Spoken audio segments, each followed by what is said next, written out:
For the blood is the life, by F. Marion Crawford. We had dined at sunset on the broad roof of the old tower, because it was cooler there during the great heat of summer.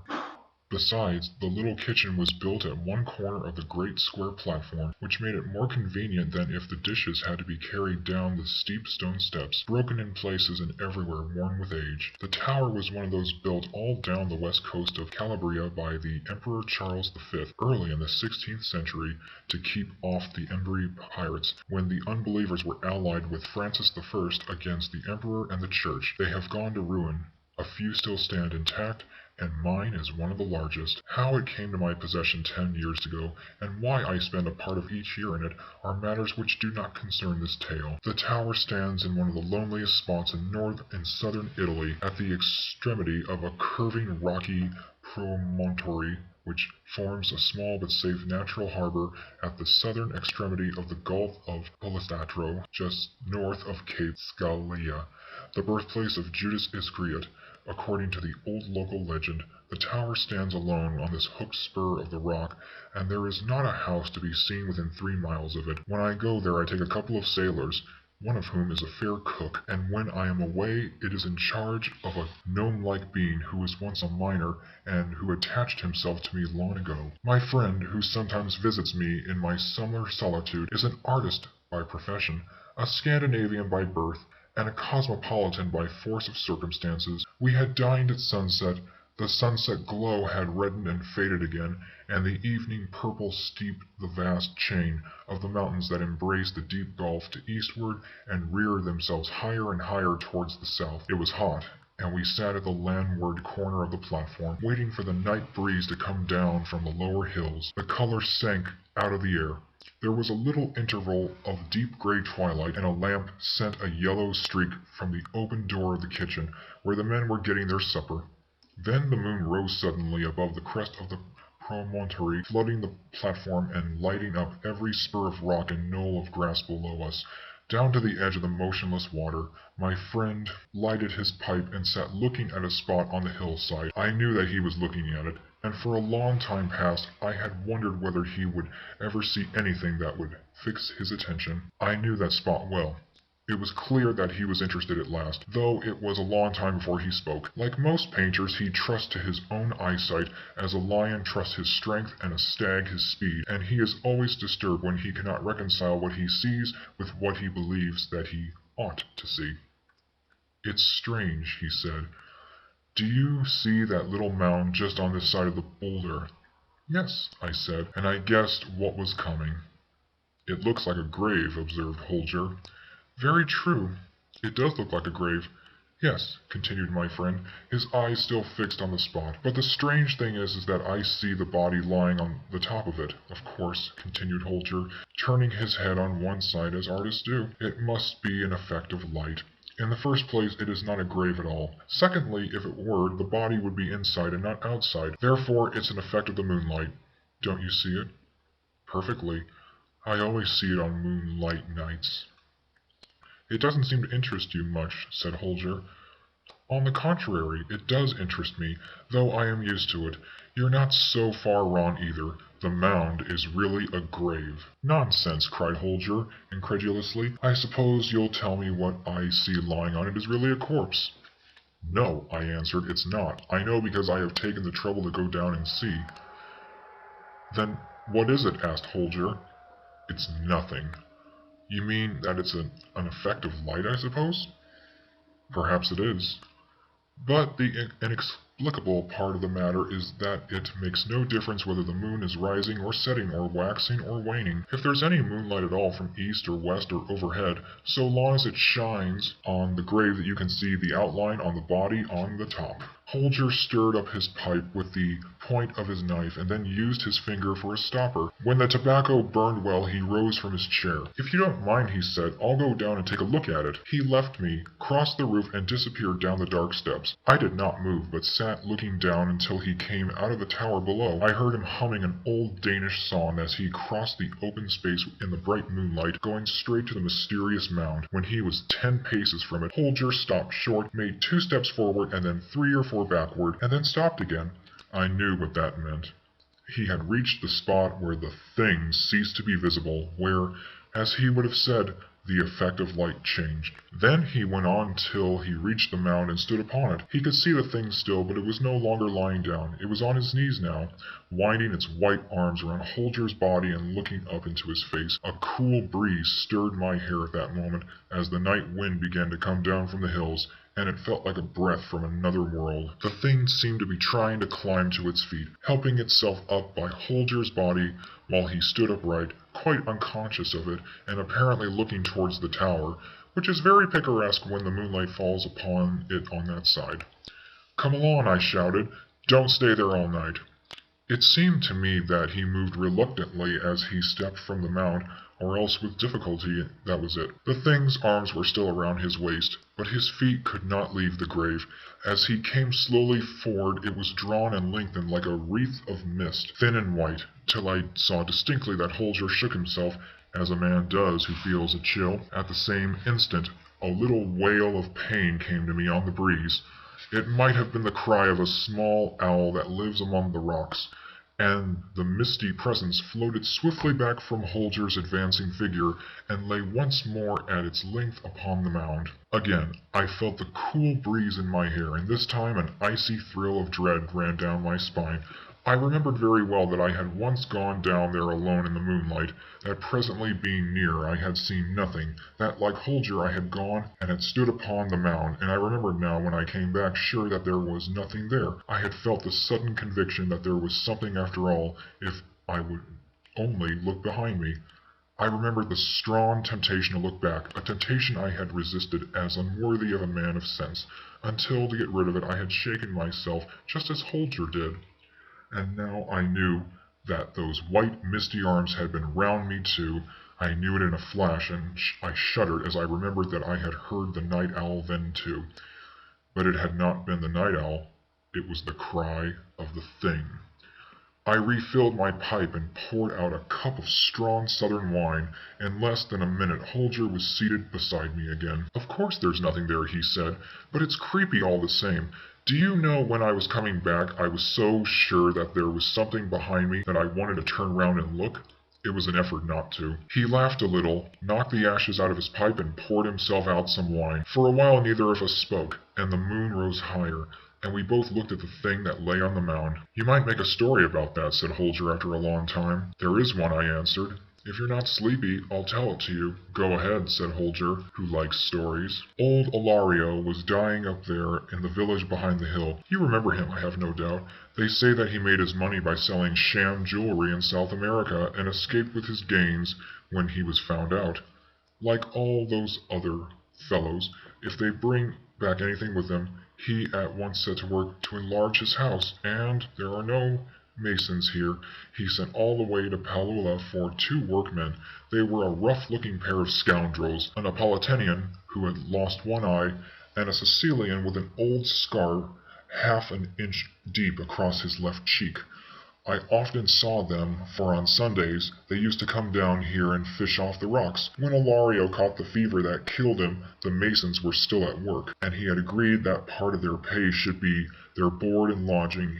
He made them sleep in the house. His wife was dead, and he only had an only son named Angelo, who was a much better sort than himself. Angelo was to marry the daughter of the richest man in the village, and strange to say, though the marriage was arranged by their parents, the young people were said to be in love with each other. For that matter, the whole village was in love with Angelo, and among the rest a wild, good-looking creature called Christina, who was more like a gypsy than any girl I ever saw about here. She had very red lips and very black eyes, and she was built like a greyhound and had the ton of the devil. But Angelo did not care a straw for her. He was rather a simple-minded fellow, quite different from his old scoundrel of a father, and under what I should call normal circumstances, I really believe that he would never have looked at any girl except the nice, plump little creature with a fat dowry, whom his father meant to marry, but things turned up which were neither normal nor natural. On the other hand, a very handsome young shepherd from the hills above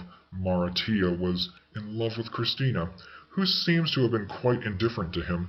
Christina had no regular means of subsistence, but she was a good girl and willing to do any work or go on errands to any distance for the sake of a loaf of bread or a mess of beans, and permission to sleep under cover. She was especially glad when she could get something to do about the house of Angelo's father. There is no doctor in the village, and when the neighbors saw that old Ilario was dying, they sent Christina to Scalia to fetch one. That was late in the afternoon, and if they had waited so long it was because the dying Meisner refused to allow any such extravagance while he was able to speak. But while Christina was gone, matters grew rapidly worse. The priest was brought to the bedside, and when he had done what he gave it as his opinion to the bystanders that the old man was dead and left the house. You know these people. They have a physical horror of death. Until the priest spoke, the room had been full of people. The words were hardly out of his mouth before it was empty.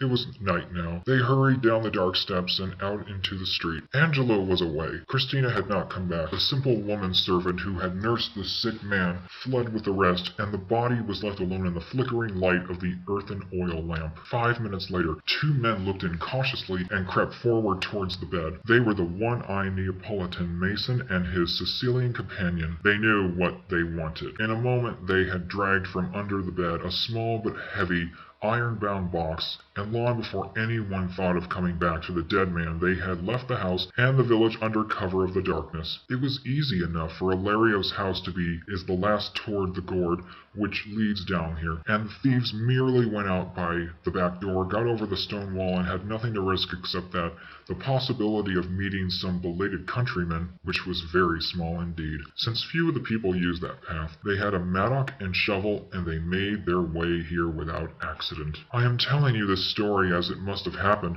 for of course there were no witnesses to this part of it. The men brought the box down by the gorge, intending to bury it until they should be able to come back and take it away in a boat. They must have been clever enough to guess that some of the money would be in paper notes, for they would otherwise have buried it in on the beach in the west sand, where it would have had been much safer. But the paper would have rotted if they had been obliged to leave it there long, so they dug their hole down there, close to that boulder. Yes, just where the mound is now. Christina did not find the doctor in Scalia, for he had been sent from a place up in the valley, halfway to San Demencio.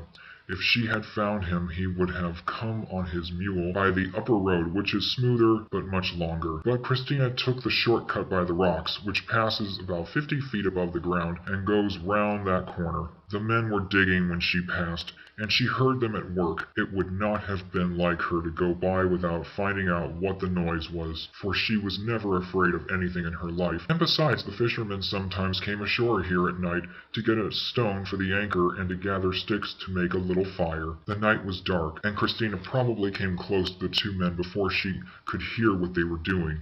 She knew them, of course, and they knew her, and understood instantly that they were in her power. There was only one thing to be done for their safety, and they did it. They knocked her on the head. They dug the hole deep, and they buried her quickly with the iron-bound chest. They must have understood that there was only one chance of escaping suspicion lay in getting back to the village. Before their absence was noticed, for they returned immediately, and were found half an hour later gossiping quietly with the man who was making Ilario's coffin. It was a crony of theirs, and had been working at the repairs in the old man's house. So far as I have been able to make out, the only persons who were supposed to know where Ilario kept his treasure were Angelo and the one-woman servant I have mentioned. Angelo was away. It was the woman who discovered the theft. It was easy enough to understand why no one knew where the money was. The old man kept his door locked and the key in his pocket when he was out, and did not let the woman enter to clean the place unless he was there himself.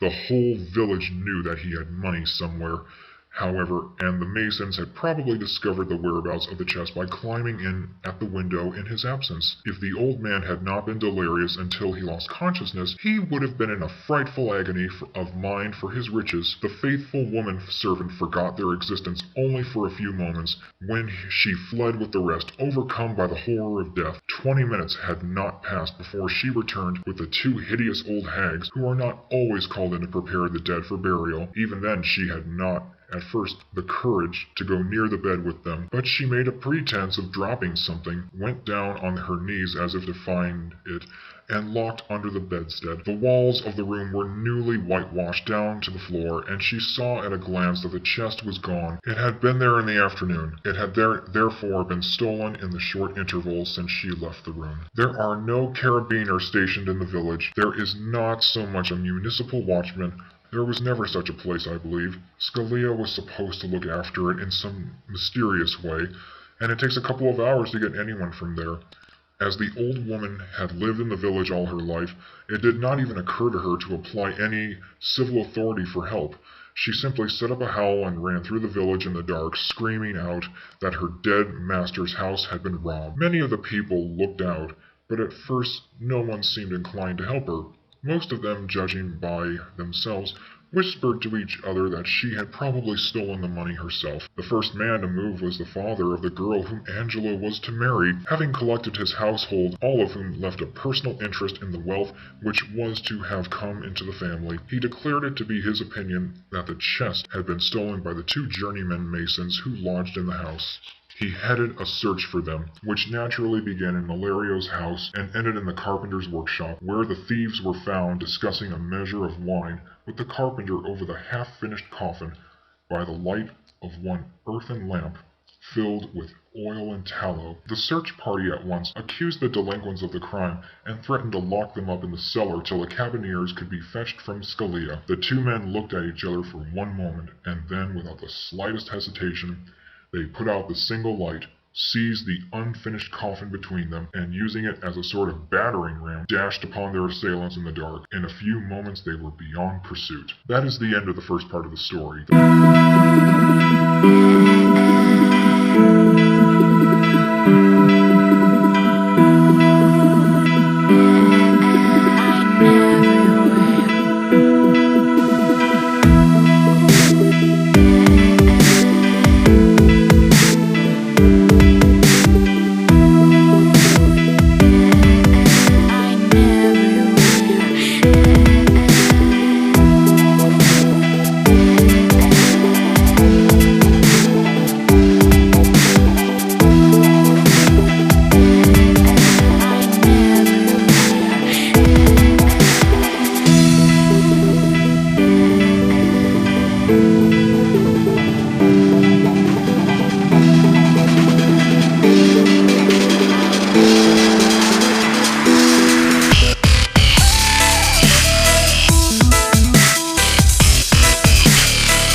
The treasure had disappeared, and as no trace of it could be found, the people naturally supposed that the thieves had succeeded in carrying it off. The old man was buried, and when Angelo came back, at last he had to borrow money to pay for the miserable funeral, and had some difficulty in doing so. He hardly needed to be told that in losing his inheritance, he had lost his bride. In this part of the world, marriages are made on strictly business principles, and if the promised cash is not forthcoming on the appointed day, the bride or the bridegroom whose parents have failed to produce as well take themselves off, for there will be no wedding. Poor Angelo knew that well enough.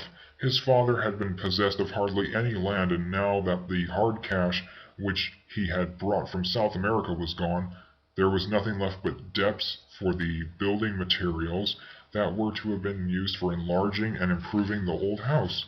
Angelo was beggared, and the nice plump little creature who was to have been his turned up her nose at him in the most approved fashion. As for Christina, it was several days before she was missed, for no one remembered that she had been sent to Scalia for the doctor, who never came. She had often disappeared in the same way for days together, when she could find a little work here and there at the distant farms among the hills. But when she did not come back at all, people began to wonder, and at last made up their minds that she had connived with the Masons and had escaped with them. I paused and emptied my glass. That sort of thing could not happen anywhere else, observed Holger, filling his everlasting pipe again. It is wonderful what a natural charm there is about murder and sudden death in a romantic country like this. Deeds that would simply brutal and disgusting anywhere. Deeds that would simply be brutal and disgusting anywhere else had become dramatic and mysterious because this is Italy, and we are living in a genuine tower of Charles V built against genuine Barbary pirates. There's something in that, I admitted. Holger is the most romantic man in the whole world inside of himself, but he always thinks it necessary to explain why he feels anything. I suppose they found the poor girl's body with the box, he said presently. As it seems to interest you, I answered, I'll tell you the rest of the story. The moon had risen high by this time. The outline of the thing on the mound was clearer to our eyes than before. The village very soon settled down to its small, dull life. No one missed old Olario, who had been away so much on his voyages to South America that he had never been a familiar figure in his native place. Angelo lived in the half-finished house, and because he had no money to pay the old woman servant, she would not stay with him, but once in a long time she would come and wash a shirt for him, for old acquaintance' sake. Besides the house, he had inherited a small patch of ground at some distance from the village. He tried to cultivate it, but he had no heart in the work, for he knew he could never pay the taxes on it, and the house, which could certainly be confiscated by the government, or seized for the debt of the building material, which the man who had supplied it refused to take back. Angelo was very unhappy. So long as his father had been alive and rich, every girl in the village had been in love with him, and that was all changed now.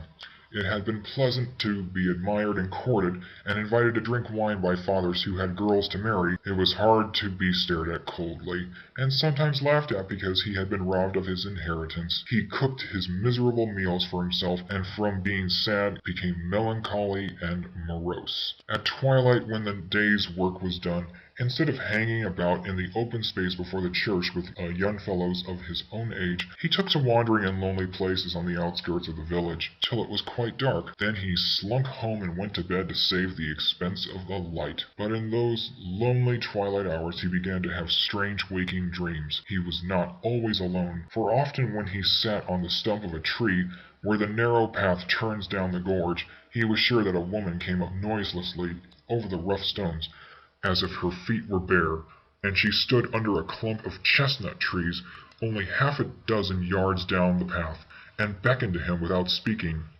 Though she was in the shadow, he knew that her lips were red, and that when they parted a little and smiled at him she showed 2 sharp teeth. He knew this at first rather than saw it, and he knew that it was Christina, and that she was dead. Yet he was not afraid. He only wondered whether it was a dream, for he thought if he had been awake, she should have been frightened. Besides, the dead woman had red lips, and that could only happen in a dream, Whenever he went near the gorge after sunset, she was already there waiting for him, or else she very soon appeared, and he began to be sure that she came a little nearer to him every day.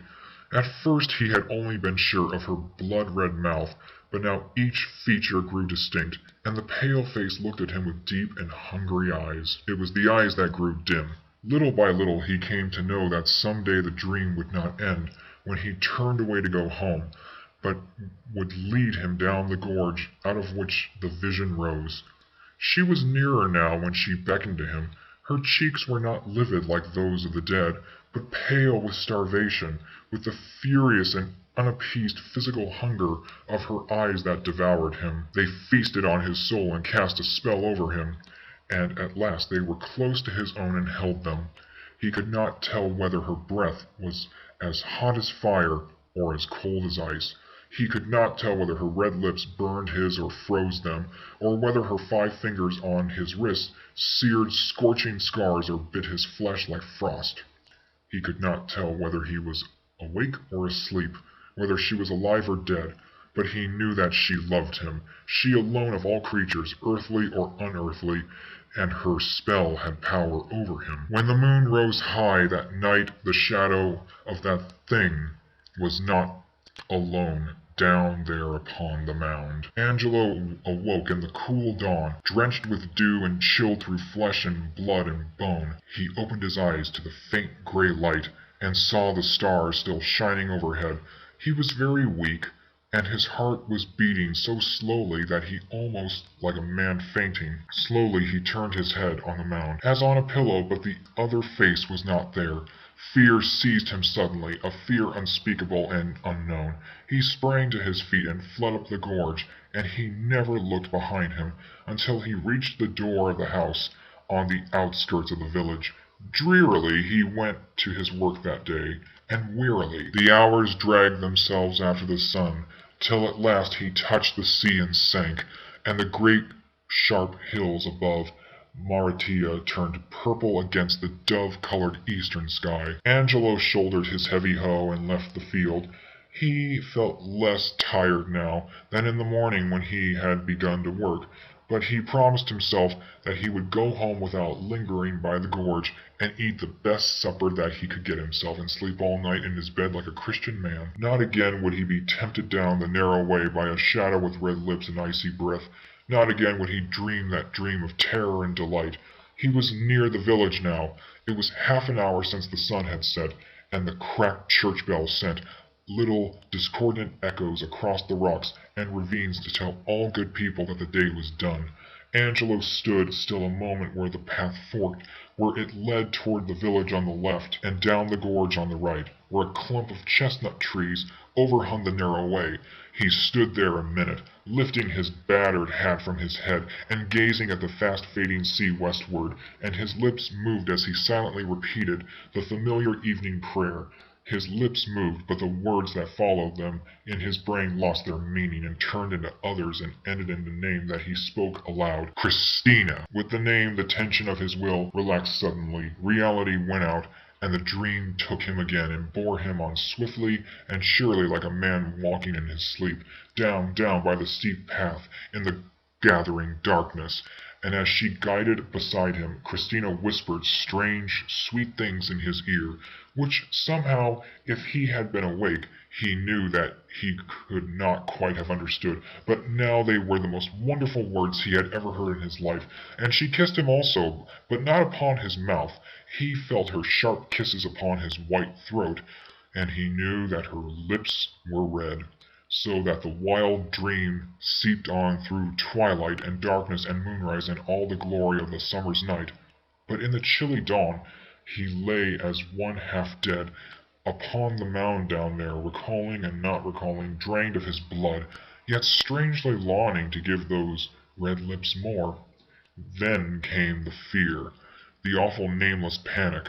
the mortal horror that guards the confines of the world we see not, neither know of as we know the other things, but which we feel when its icy chill freezes our bones and stirs our hair with a touch of a ghostly hand. Once more Angelo sprang from the mound, and fled up the gorge in the breaking day, but his step was less sure this time, and he panted for breath as he ran, and when he came to the bright spring of water that rises halfway up the hillside, he dropped upon his knees and hands and plunged his whole face in and drank as if he had never drunk before, for it was the thirst of a wounded man who has lain bleeding all night long upon the battlefield. She had him fast now, and he could not escape her, but would come to her every evening at dusk until she had drained him of his last drop of blood. It was in vain that, when the day was done, he tried to take another turning, and to go home by a path that did not lead near the gorge. It was in vain that he made promises to himself each morning at dawn when he climbed the lonely way from the shore to the village. It was all in vain, for when the sun sank burning into the sea, and the coolness of the evening stole as from a hiding place to delight the weary world, his feet turned towards the old way, and she was waiting for him in the shadow under the chestnut trees, and then all happened as before, and she fell to kissing his white throat, even as she flitted lightly down the way, winding one arm about him, and as his blood failed, she grew more hungry and more thirsty every day, and every day when he awoke in the early dawn, it was harder to rouse himself to the effort of climbing the steep path to the village, and when he went to his work his feet dragged painfully, and there was hardly strength in his arms to wield his heavy hoe. He scarcely spoke to anyone now, but the people said he was consuming himself for love of the girl he was to have married when he lost his inheritance, and they laughed heartily at the thought, for this was not a very romantic country. At this time Antonio, the man who stays here to look after the tower, returned from a visit to his people who lived near Salerno. He had been away all the time since before Alario's death and knew nothing of what had happened. He has told me that he came back late in the afternoon and shut himself up in the tower to eat and sleep, for he was very tired. It was past midnight when he awoke, and when he looked out, the waning moon was rising over the shoulder of the hill. He looked out toward the mound, and he saw something, and he did not sleep again that night, and when he went out again in the morning, it was broad daylight, and there was nothing to be seen on the mound but loose stones and driven sand. Yet he did not go very near it. He went straight up the path to the village and directly to the house of the old priest. "I have seen an evil thing this night," he said. "I have seen how the dead drink the blood of the living, and the blood is the life." "Tell me what you have seen," said the priest in reply. Antonio told him everything he had seen. "You must bring back your book and your holy water tonight," he added. "I will be here before sunset to go down with you, and if it pleases your reverence to sup with me while we wait, I will make ready." "I will come," the priest answered, "for I have read in the old books of these strange things which are neither quick nor dead, and which lie ever fresh in their graves, stealing out in the dust to taste life and blood." Antonio cannot read, but he was glad to see that the priest understood the business of course, the books must have instructed him, as do the best means of quieting the half-living thing forever. So Antonio went away to his work, which consists largely in sitting on the shady side of the tower, when he is not perched upon a rock, which a fishing line catching nothing. But on that day he went twice to look at the mound in the bright sunlight, and he searched round and round it for some hole through which the beam might get in and out, but he found none, and the sun began to sink and the air was cooler in the shadows. He went up to fetch the old priest, carrying a little wicker basket with him, and in this they placed a bottle of holy water, and the basin and sprinkler, and the soul which the priest would need, and they came down and waited in the door of the tower till it should have been dark, but while the light still lingered with very grey and faint, they saw something moving, just there, two figures, a man's that walked, and a woman's that flitted beside him, and while her head lay on his shoulder, she kissed his throat. The priest had told me that too, and that his teeth clattered, and he grasped Antonio's arm. The vision passed and disappeared into the shadow. Then Antonio got the leathern flask of strong liquor, which he kept for great occasions, and poured at such a draught as made the old man feel almost young again. And he got his lantern and his pick and shovel, and gave the priest his stole to put on and the holy water to carry, and they went out together towards the spot where the work was to be done. Antonio says that in spite of the rum his own knees shook together, and the priest stumbled over his Latin, for when they were yet a few yards from the mound the flickering light of the lantern fell upon Angelo's white face, unconscious as if in sleep, and his upturned throat, over which a very thin red line of blood trickled down into his collar, and the flickering light of the lantern played upon another face that looked up from the feast, upon two deep dead eyes that saw in spite of death, upon parted lips, redder than life itself, upon two gleaming teeth on which glistened a rosy drop. Then the priest, good old man, shut his eyes tight and showered holy water before him, and his cracked voice rose almost to a scream. And then Antonio, who was no coward after all, raised his pick in one hand, and the lantern in the other, as he sprang forward, not knowing what the end should be. And then he swears that he heard a woman's cry, and the thing was gone, and Angelo lay alone on the mound unconscious, with the red line on his throat, and the beads of deathly sweat on his cold forehead. They lifted him, half dead as he was, and laid him on the ground close by. Then Antonio went to work, and the priest helped him, though he was old and could not do much, as they dug deep, and at last Antonio, standing in the grave, stooped down with his lantern to see what he might see. His hair used to be dark brown, with grizzled streaks about the temples. In less than a month from that day he was as gray as a badger. He was a miner when he was young, and most of these fellows have seen ugly sights now and then, when accidents have happened, but he has never seen what he saw that night. That thing which is neither alive nor dead, that thing that will abide neither above ground nor in the grave. Antonio had brought something with him which the priest had not noticed. He had made it that afternoon, a sharp stake, shaped from a piece of tough old driftwood. He had it with him now, and he had his heavy pick, and he had taken the lantern down into the grave. I don't think any power on earth could make him speak of what happened then, and the old priest was too frightened to look in. He says he heard Antonio breathing like a wild beast, and moving as if he were fighting with something almost as strong as himself, and he heard an evil sound also, with blows, as if something violently driven through flesh and bone. And then the most awful sound of all, a woman's shriek, the unearthly scream of a woman neither dead nor alive, but buried deep for many days. And he, the poor old priest, could only rock himself as he knelt there in the sand, crying aloud his prayers and exorcisms to drown these dreadful sounds. Then suddenly a small iron-bound chest was thrown up and rolled over again the old man's knee, and in a moment more Antonio was beside him, with his face as white as tallow in the flickering light of the lantern, shoveling the sand and pebbles into the grave with furious haste, and looking over the edge till the pit was half full.